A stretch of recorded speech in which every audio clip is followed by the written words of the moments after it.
What's up, guys? It is the JT NBA report back with my 2018 through 2019 NBA season preview. So, this is now the third year that I've done this, and I just want to talk to you guys about the series before we really get into things because I know the past 2 years I haven't completed the series, and I really think that was due to the excess amount of editing and just the sheer lack of time that I had to complete it. So I'm going to try and make this series a lot more simpler, see what you guys think, and if I continue this series next summer, we'll go with the simplified changes if you guys like it, and if not, I'll go back to showing 2K gameplay from the roster that I create myself. But also, this is coming out only 7 days into free agency, I believe, so there are bound to be more changes to some of these teams after their initial recordings come up.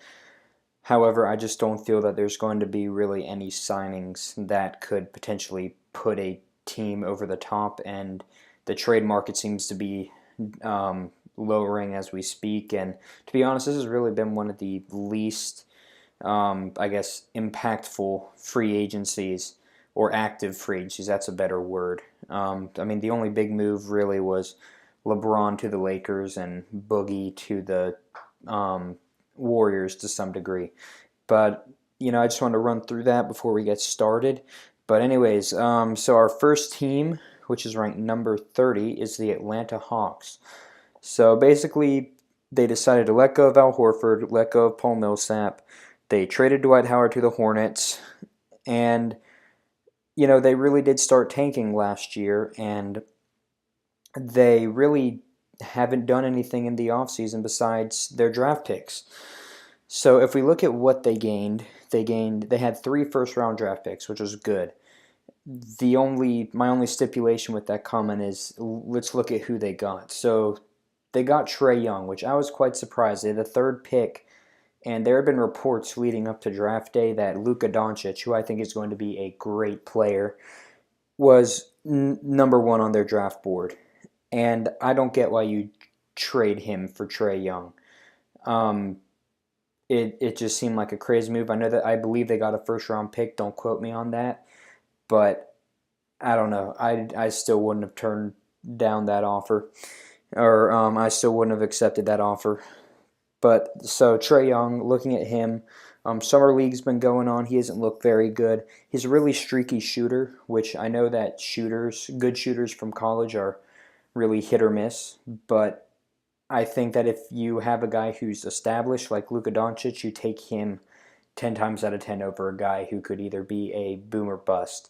Because Doncic is established and Trae Young is really up in the air. Then Kevin Huerter, he's a really good shooter. I think he might end up being a very solid role player for the Hawks. Maybe somebody who could fill the old role that Kyle Korver had, kind of come off the bench or even start in some situations and just catch and shoot 3-pointers. I definitely don't think he'll be as good as Kyle Korver, because Kyle Korver is, of course, one of the best shooters of all time, but I think he could fill that role. And then Omri Spellman was interesting. I actually didn't know much about him, so when I looked him up, he has good shooting. He has decent size at the center position, so I think he could also be a good role player. But again, just the Trae Young draft, that was that was just a little bit odd in my opinion. But anyways, they only really lost Isaiah Taylor, and that's just because they waived him. But that's not really a big move at all. I don't think he played that much. So looking at their lineup, it's pretty much the same lineup they had last year, I believe, if it's not exactly the same. Dennis Schroeder at the point, Bazemore, Taurean Prince, John Collins, Dwayne Dedman. And then, of course, off the bench this year, you're going to, of course, play Trae Young, most likely as your sixth man off the bench. And, of course, your other role players like Mike Muscala. And I think we will see some Kevin Huerter this year. Probably not a lot, because he's still a work in progress in terms of shooting. That's definitely a big adjustment coming from college to the NBA. But we'll have to wait and see. So I always like to throw in just a little, I guess, preview of what I think we'll be hearing about from the team this year. And for the Hawks, I honestly believe that Dennis Schroeder's on the way out. It's been rumored that he's wanted out of Atlanta, and I think that Trae Young draft pick pretty much seals the deal for that. Um, and when you think about potential teams, I don't know what the Magic could offer the Hawks that they'd want, but I feel like Dennis Schroeder could go to the Magic because they're in need of a point guard. Now, there are rumors that they could sign Isaiah Thomas, which will remain to be seen. I mean, that could happen, after this video goes up. So if that does, that might dispute all these claims that I'm making about a potential Dennis Schroeder trade. But keep your eye out for him. That might be a deadline deal. You never know. And look for Taurean Prince to really step up. I really liked what I saw from him last year, and I think he has potential to be a really good player.